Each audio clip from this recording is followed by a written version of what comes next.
नमस्कार, बहुत बहुत स्वागत है आपका आयुर्वेद पर आधारित हमारे इस बेहद खास कार्यक्रम स्वस्थ विचार में। मैं हूं आपके साथ आपका साथी विकास।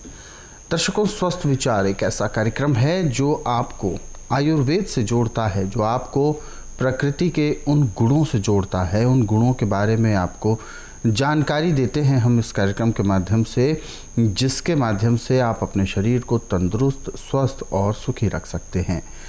आज के दौर में कहीं ना कहीं हमारा जो एक शेड्यूल है, पूरी दिनचर्या है, वो इस कदर अव्यवस्थित है या यूं कहें इतनी ज़्यादा व्यस्त है कि हम अपने शरीर के लिए, अपने आप के लिए हम उसमें अलग से समय निकाल ही नहीं पाते हैं।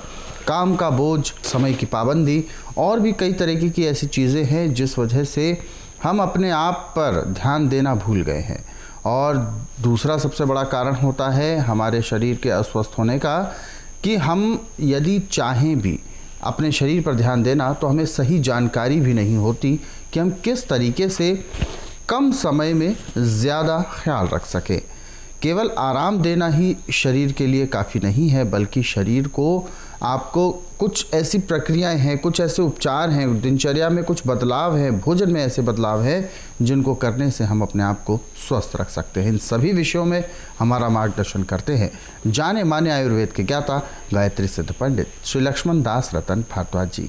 चलिए सबसे पहले गुरु जी का स्वागत करेंगे, कार्यक्रम की शुरुआत करेंगे। गुरु जी बहुत बहुत स्वागत है। नमस्कार। नमस्कार दर्शकों, ये कार्यक्रम आपके लिए है और हम चाहते हैं कि आप इस कार्यक्रम का हिस्सा बने, क्योंकि इस कार्यक्रम के ज़रिए हम आप तक वो जागरूकता लेकर आते हैं, आपके अंदर वो सतर्कता लेकर आते हैं, ताकि आप अपने स्वास्थ्य के प्रति, सेहत के प्रति सजग रहें, सावधान रहें। कोई भी अनजाना रोग, चाहे अनजाने या जाने में, आपके शरीर में प्रवेश ना हो पाए, इसके लिए आपको अपने आप को मजबूत करना होगा। लेकिन वो सब होगा कैसे, वो इस कार्यक्रम के माध्यम से बताया जाता है। इसलिए हम आपको ध्यान भी दिलाना चाहते हैं कि जब भी आप इस कार्यक्रम को देखने बैठें तो कॉपी और पेन लेकर ज़रूर बैठा करें। जो भी आपको नुस्खे बताए जाएँ उनको आप लिख ज़रूर लें। और अगर आपके साथ कोई भी प्रॉब्लम है, शारीरिक कष्ट है, कोई बीमारी है जिसकी चर्चा आपको करनी है गुरु जी के माध्यम से, तो आप इस कार्यक्रम से जुड़ सकते हैं। फ़ोन उठाएं, हमें कॉल करें अभी, और जो भी आपका सवाल है वो पूछ सकते हैं। आपको मार्गदर्शन बिल्कुल प्राप्त होगा। या इसके अलावा आप व्हाट्सएप के ज़रिए भी हमसे जुड़ सकते हैं। चलिए कार्यक्रम में आगे बढ़ते हैं, शुरू करते हैं एक नए विषय पर चर्चा। गुरु जी, आज हम एक ऐसे विषय पर बात करने जा रहे हैं जो हर प्रकार से व्यक्ति के जीवन पर और उसके शरीर पर, दोनों पर असर करता है। वो होता है उसका पौरुषत्व। यानी जब उसकी पौरुष शक्ति में थोड़ा सा कुछ दिक्कत आती है, जैसे कि वीर्य में पतलापन होना या शुक्राणुओं में कमी होना, तो ऐसे में गृहस्थ जीवन भी उसका बर्बाद होने के कगार हो जाते हैं। तो सबसे पहले मैं जानना चाहूँगा कि इस तरीके की जो दिक्कत होती है, हालांकि शुरू में नहीं है, बाद में अगर इस तरीके की दिक्कत होती है तो इसको कैसे, ये इसका कारण क्या है और इसको कैसे रोका जा सकता है? देखिए, वीर्य पतला होने का मुख्य कारण है कि जब कच्ची उम्र में आप हस्त मैथुन से या अपनी आयु से बड़ी औरतों के साथ संभोग करते हैं तो उनका वीर्य तो पतला पड़ता है। ये कुदरत की देन है। परंतु आपका चरित्र ठीक है, आपने गलत काम नहीं किया और आपका खाना पाना ठीक नहीं है, ठंडी चीज़ें, गर्म चीज़ों का सेवन खूब कर रहे हैं, तो भी वीर्य पतला पड़ जाता है जी। और इसमें सपन दोष होने शुरू हो जाते हैं। तो वीर्य चाहे आपका किसी भी किस्म से पतला पड़ा है, शुक्राणुओं की कैसी भी कमी पड़ी है, इसको पूरा करने के लिए आज मेडिकल के अंदर किसी किस्म की दवाई नहीं बनी है। जो टेम्परेरी रिलीफ के लिए दवाइयाँ देते हैं वो चंद दिन की होती है, बाद में फिर आदमी वैसे का वैसा हो जाता है। परंतु स्वास्थ्य विचार में गारंटी से यहाँ पे इलाज है, और ये इलाज जरूर नहीं है कि यहीं आके कराएं, आप घर पे भी कर सकते हैं। जिनके अंदर शुक्राणुओं की कमी है, जिनका वीर्य पतला है, और जो औरत के पास जाते एकदम डिस्चार्ज हो जाते हैं, उनके लिए ये नुस्खा एक किस्म का अमृत के समान है। आप आधा किलो सौंठ लें, उसको कूट के पाउडर बना लें। 1 किलो आप उड़द लें, उनको पीस के उसका भी आटा बना लें। अब दोनों चीज़ों को मिला करके कम से कम आधा किलो गाय के घी में इसको ऐसे भूनें जैसे आप हलवे को भूनते हैं। फिर इसके बाद 3 किलो पानी में 1.5 किलो गुड़ उबाल करके चाशनी बना लें। जब आपकी 2 तार की चाशनी बन जाए तो जो आपने उड़द और सौंठ को भून करके रखा है उसके अंदर मिला के इसको अच्छी तरह हिलाते जाएं, आंच धीमी रखें। जब यह हलवे की भांति सूख जाए तो नीचे उतार लें। उतारने के बाद ठंडा होने पे 10 से 15 ग्राम के बीच के आप छोटे छोटे लड्डू इसके बना लें और लड्डुओं को किसी भी बर्तन में रख के ऐसी जगह रखना जहाँ ज़्यादा गर्मी ना हो, ज़्यादा सर्दी ना हो। फ्रिज में नहीं रखना। अब इसमें से 2 लड्डू सुबह नाश्ते में, 2 लड्डू शाम को सोने से पहले गाय के दूध के साथ लेने हैं। गाय का दूध कम से कम उबाल करके 250 ग्राम होना चाहिए। लड्डू खा के जब इसको पिएंगे तो उसके बाद 5 मिनट के लिए वज्रासन बैठ जाएं और 10 मिनट दिन का टाइम है तो सैर करें। 20 मिनट के लिए शवासन लेट जाएं। 5 मिनट के लिए बाएं साइड करवट लें। 3 मिनट के लिए दाएं साइड करवट लें और उठ करके अपना जो भी कार्य है उसको करें। अब आपकी खुराक ऐसे लगेगी जैसे मुरझाई हुई फसल को पानी दे के उसमें हरियाली आ जाती है, ऐसे शरीर पे चमक आएगी। आपका सपन दोष नहीं होगा और वीर्य भी आपका बिल्कुल गाढ़ा हो जाएगा। जिनमें शुक्राणुओं की कमी है, शुक्राणुओं की कमी दूर हो जाएगी। परंतु इसमें आपने 45 दिन का परहेज रखना है। 45 दिन तक शादीशुदा है तो औरत के पास नहीं जाना। तो आपको नुस्खा जो है एक किस्म का बजर शरीर कर देगा। परंतु यदि आप बीच में औरत के पास जाते हैं तो फिर आपका नुस्खा अधूरा रह गया। फिर आपको इस बीमारी में फिर जूझना ही पड़ेगा। अब रात को इसके खाने के बाद 5 मिनट के लिए वज्रासन से उठ के आधा घंटा आपको सैर करनी है। उसके बाद घंटा 1.5 घंटा आराम करना है। उसके बाद हाथ पांव, गर्मी का मौसम है तो ठंडे पानी से, सर्दी का मौसम है तो गर्म पानी से धो के आप सो जाएं। और मेहनत इतनी करें कि आपको थकावट आके जैसे बिस्तर पे सोते हैं तो ऐसे नींद आए जैसे गांठ के खोल के रखी है। जब आपको अच्छी नींद आएगी तो आपके शरीर के अंदर दिन दोगुने रातें चौगुनी वीर्य के अंदर परिवर्तन आएगा। 1.5 महीने में जो कि औरत के पास जाके शर्मिंदा होना पड़ता था वो शर्मिंदा नहीं होगा, बल्कि औरत हाथ जोड़ेगी कि आप मेरे को बख्शो, मेरे से चीज़ बर्दाश्त नहीं हो रही अब। क्योंकि जब मर्दानगी किसी के अंदर ज़्यादा हो तो औरत 10 मिनट से ज़्यादा उसको बर्दाश्त नहीं कर सकती। 5 से 10 मिनट बर्दाश्त करती है, उसके बाद अंदर जलन पैदा हो जाती है। तो औरत जो है फिर उसको जो है माफ़ी मांग लेती है। तो कभी किसी के साथ ज्यादती भी नहीं करनी और शर्मिंदा न होना पड़े। सर्दियों में दिसंबर से लेके फरवरी के बीच में तो सभी को ये लड्डू खाने चाहिए। जो भी शादीशुदा उसके लिए 1.5 महीने का परहेज रख के लड्डू खाते हैं तो आखिरी सांस तक उनको कभी भी गृहस्थ आश्रम में किसी किस्म की कमी नहीं आएगी। मेरा नाम शशि दुआ है, रोहिणी से आए हैं हम, 16 सेक्टर। मुझे ये 2 साल से कमर में बहुत तकलीफ़ थी।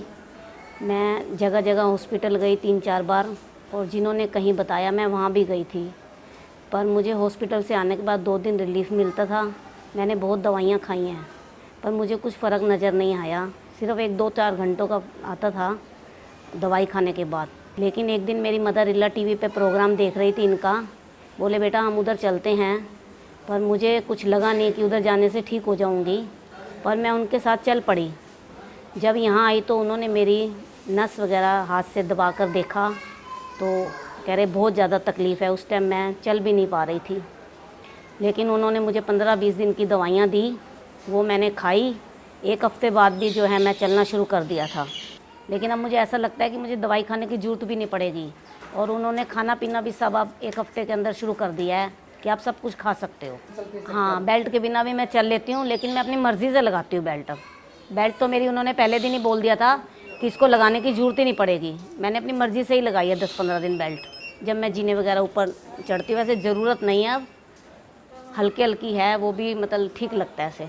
तो आपने दवाई, यहाँ की दवाई कितने दिन खाई है अभी? मैं ऋषि पाल डबास, गाँव माजरा डबास का रहने वाला हूँ। 6-7 साल से मेरे को एलर्जी की प्रॉब्लम थी। जो डॉक्टरों की वो थी उसके अनुसार गाजर घास से एलर्जी थी, लेकिन जब मैं वैद्य जी के पास आया तो इन्होंने बताया कि भाई इससे कोई दवाई बना कर मुझे दी, और एक 10 ई नंबर तेल, जिससे वो एलर्जी 5-6 साल पुरानी मेरी बिल्कुल ठीक हो गई है। 1 साल से मैं बिल्कुल ठीक हूँ।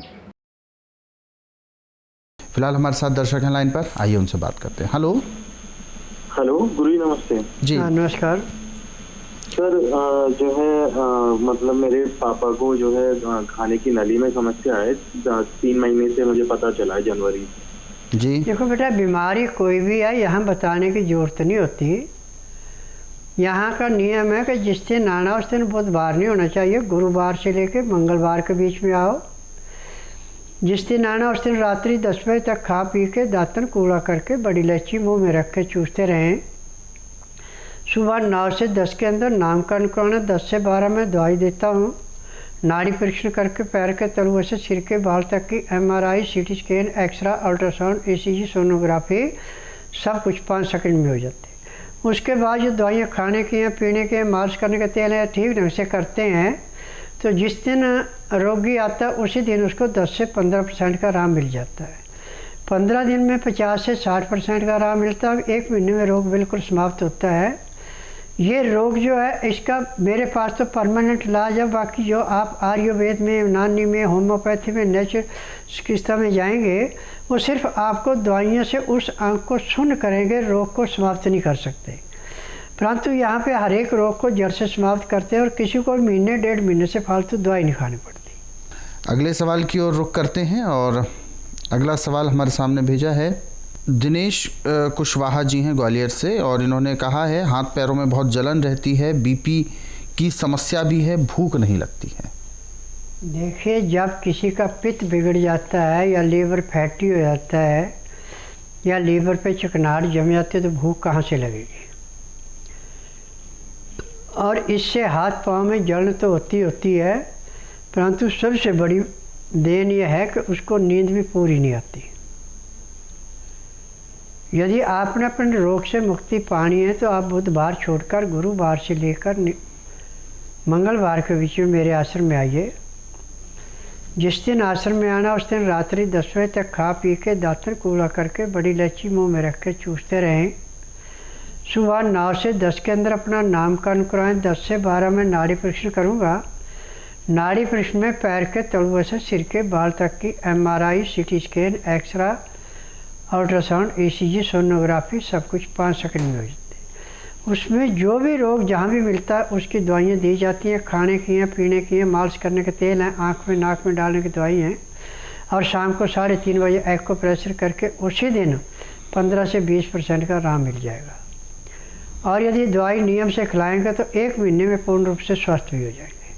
अगला सवाल, ये सवाल हमें भेजा है कैलाश जी ने, दृष्टि के लिए पूछ रहे हैं। दृष्टि इनकी बेटी है, 12 वर्ष की, दिल्ली से बात कर रहे हैं। बच्ची को प्रॉब्लम है ऐसी जिसको कुछ डॉक्टर्स कहते हैं रिपोर्ट के मुताबिक कि फेफड़ों में दरार आ गई है, फेफड़ों में एक, या कह सकते हैं कि फेफड़े फट गए हैं। कुछ डॉक्टर्स कहते हैं ये टीबी की शिकायत है। तो ये समझ नहीं पा रहे हैं कि एक्चुअल में रोग कौन सा है और ऐसा क्यों कह रहे हैं।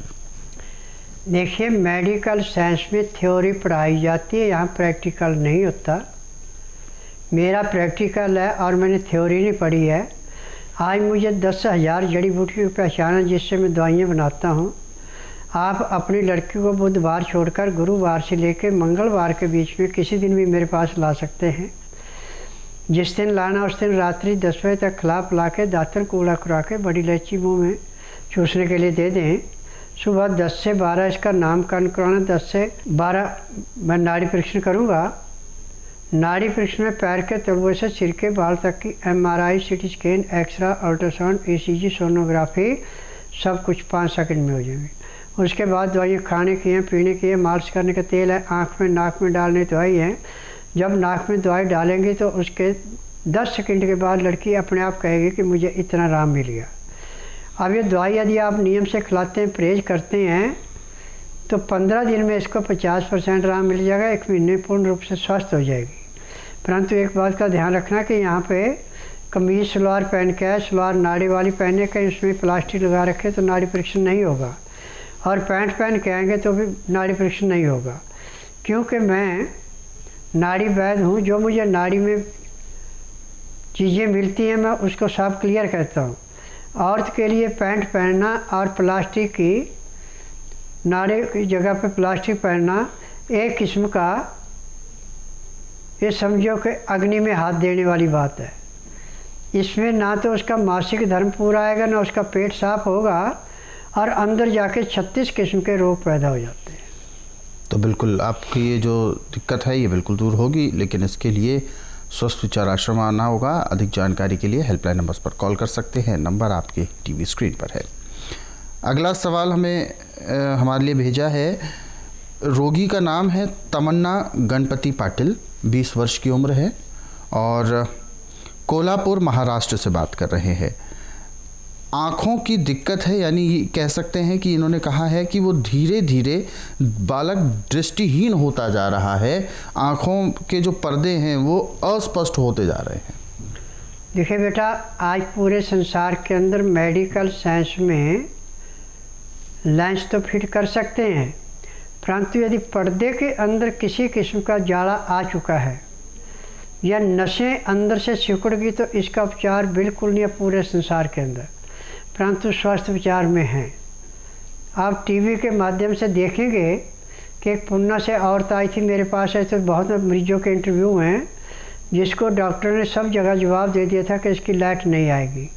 आज उसकी लाइट 6/6 है, पूर्ण रूप से स्वस्थ हो गई और इलाज भी लंबा नहीं चला, 1.5 महीना या 2 महीने इलाज करवाया उसने, परंतु आज वो पूर्ण रूप से स्वस्थ है। आप जिस दिन आश्रम आना उस दिन बुधवार नहीं होना चाहिए, गुरुवार से लेकर मंगलवार के बीच में आना। जिस दिन आना उस दिन रात्रि 10 बजे तक खा पी के दातन कूड़ा करके बड़ी इलायची मुंह में रख के चूसते रहें। सुबह 9 से 10 के अंदर अपना नामकरण कराना। 10 से 12 में नाड़ी परीक्षण करूँगा। नाड़ी परीक्षण में पैर के तलवे से सिर के बाल तक की MRI, CT scan, x-ray, ultrasound, ECG, sonography सब कुछ 5 सेकंड में हो जाएगी। उसके बाद दवाइयाँ खाने की हैं, पीने की हैं, मालिश करने का तेल है, आँख में नाक में डालने की दवाई है। तो उसी दिन आपकी रोशनी में कम से कम 5% का परिवर्तन तो आँखों में ज़रूर आएगा। जी, तो जो भी आपको बताया गया है नुस्खा या जो भी आपको सलाह दी गई है वो आप तुरंत उस पर अमल करें और जल्द से जल्द आप स्वस्थ विचार आश्रम आ सकते हैं। अधिक जानकारी के लिए आप हेल्पलाइन नंबर्स पर कॉल भी कर सकते हैं। कैसे आपको स्वस्थ विचार आश्रम आना है, कब आना है और आने से पहले किन बातों का ख्याल रखना है, वो सारी जानकारी आप जान सकते हैं। चलिए चलते चलते एक सवाल और हम ले लेते हैं। इनका नाम है अंजलि जी, 38 वर्ष की उम्र है और इन्होंने अपना सवाल किया है। वैसे इन्होंने कई बार सवाल किया है तो इनका सवाल किसी कारणवश नहीं लिया जा सका। इनकी रीढ़ की हड्डी में गैप आ गया है, नस भी दब गई है, कमर में बहुत ज़्यादा दर्द रहता है और ये समाधान चाह रही हैं क्योंकि इनका बेड रेस्ट चल रहा है। देखिए, बेड रेस्ट से कभी कमर ठीक नहीं होती, बेल्ट लगा के कमर ठीक नहीं होती, तख्ते के सोने के ऊपर से कमर ठीक नहीं होती। यदि आपने अपने रोग से मुक्ति पानी है और रोग मुक्त होना है तो आप बुधवार छोड़कर गुरुवार से लेकर मंगलवार के बीच में मेरे आश्रम में आइए। जिस दिन आश्रम में आना उस दिन रात्रि 10 बजे तक खा पी के दातन कूड़ा करके बड़ी इलायची मुंह में रख के चूसती रहें। सुबह 9 से 10 के अंदर अपना नामकरण करवाना। 10 से 12 में नाड़ी परीक्षण करूँगा। नाड़ी परीक्षण में पैर के तलवे से सिर के बाल तक की MRI, CT scan, x-ray, ultrasound, ECG, sonography सब कुछ 5 सेकंड में हो जाएगी।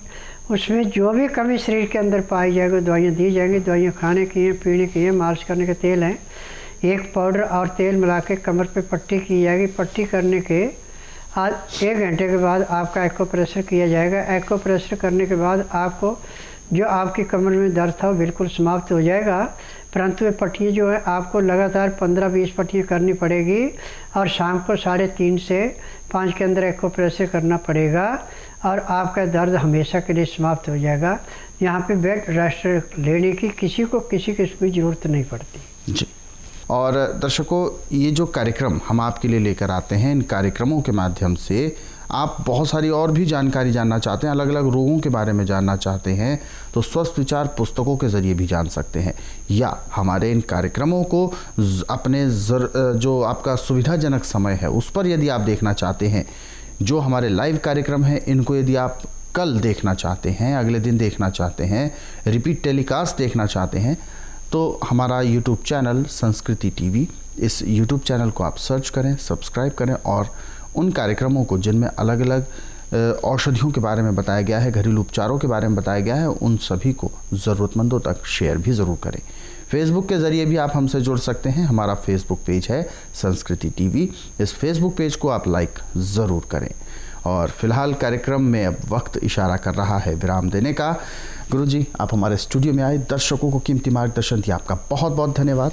नमस्कार दर्शकों, आज के इस विशेष कार्यक्रम में बस इतना ही। आप सभी लोग स्वस्थ रहें, निरोगी रहें, सुखी रहें। इन्हीं शुभकामनाओं के साथ हम आपसे लेंगे इजाज़त। अगले अंक में आपसे फिर होगी मुलाकात एक नए विषय के साथ। तब तक के लिए मुझे दीजिए आज्ञा। नमस्कार।